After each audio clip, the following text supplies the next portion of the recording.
Hi, and welcome to this week's LUMOplay tutorial where I show you how to make playlists.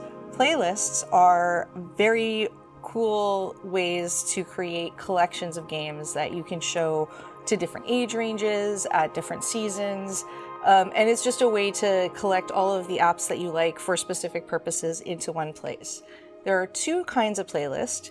There are local and remote playlists, and there's a couple different features involved in both of them.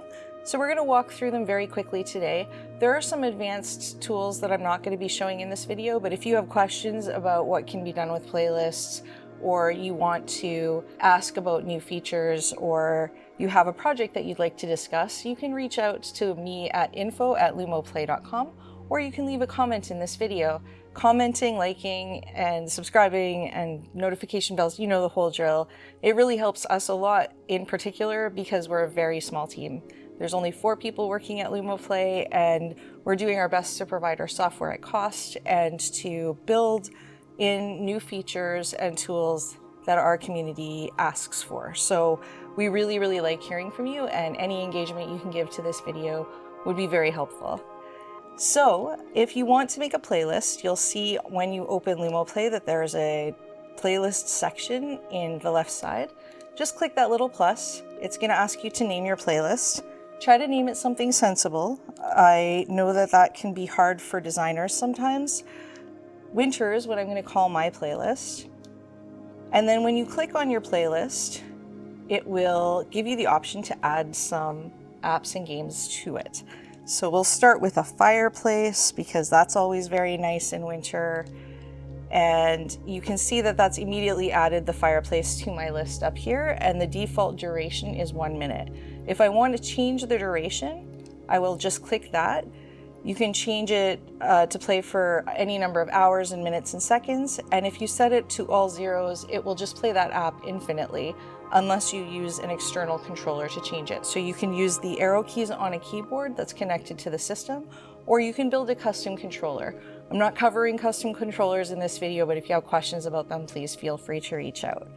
So one app is not really a playlist, so let's add a few more. We'll add Winter Wonderland. Let's see if we can find that. There we go. And let's add a few more, maybe Snow Footprints.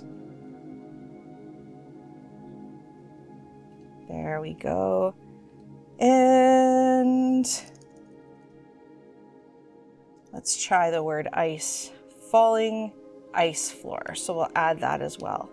And this brings me to an interesting point. You'll notice there's a difference between the first 3 apps and experiences in this playlist and the last one.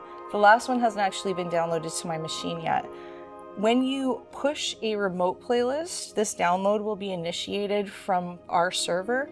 But if you're building a playlist on your local machine, you will need to download all of the apps that you want to use or they won't play. So I'm just going to click that download button and it'll very quickly download that app and add it to this list. And I have a few options for launching this. I can just double click on the first game, or I can click the start button. And when you have a local playlist or a remote playlist, there are some features that you might want to be aware of that I'm going to cover after the remote playlist section, just to show you how you can auto start this playlist when Windows starts up. So we'll move on to remote playlists. One of the things that you can do now in LUMOplay is you can make a playlist on your local machine and decide to upload it to your account. If you click this upload button, for security reasons, it is going to ask you to log in again. And the reason that it does this is because sometimes the person whose LUMOplay account is being used for an installation is not the person that's running the installation from day to day. So this is a security feature to prevent unauthorized creation of playlists that might get pushed to other installations. You're welcome. So I'm just going to enter my username and password.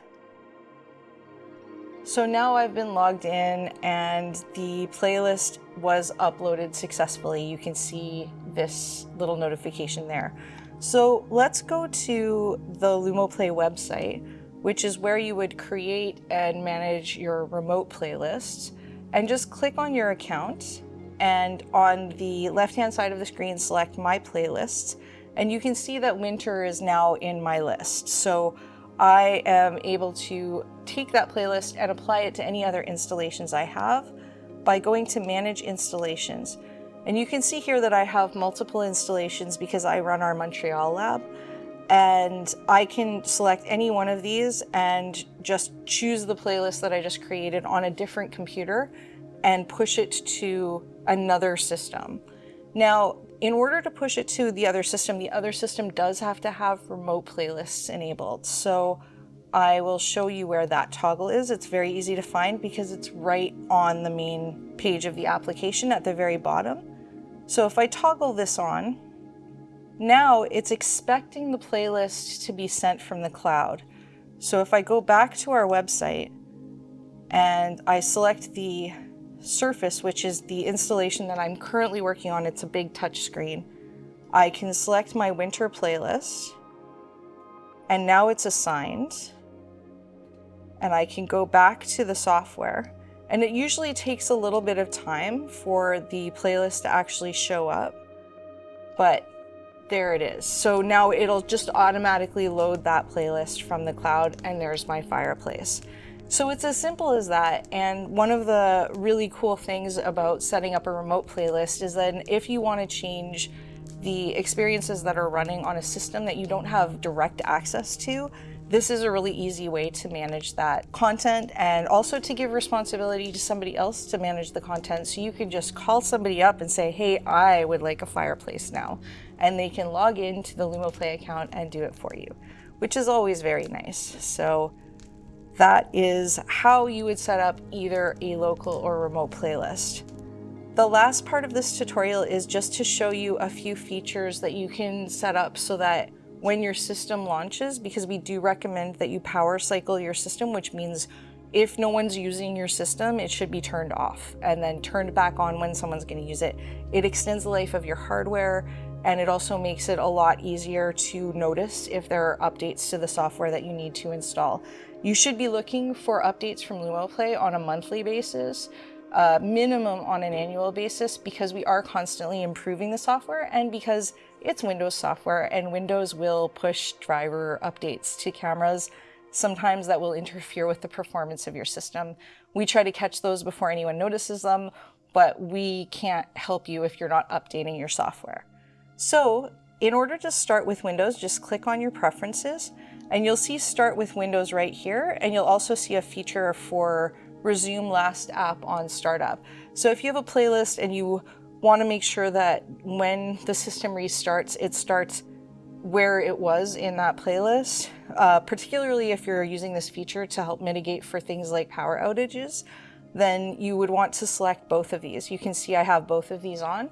So if I turn my computer off and then I turn it back on, LUMOplay will automatically launch and the playlist that I have selected will automatically play.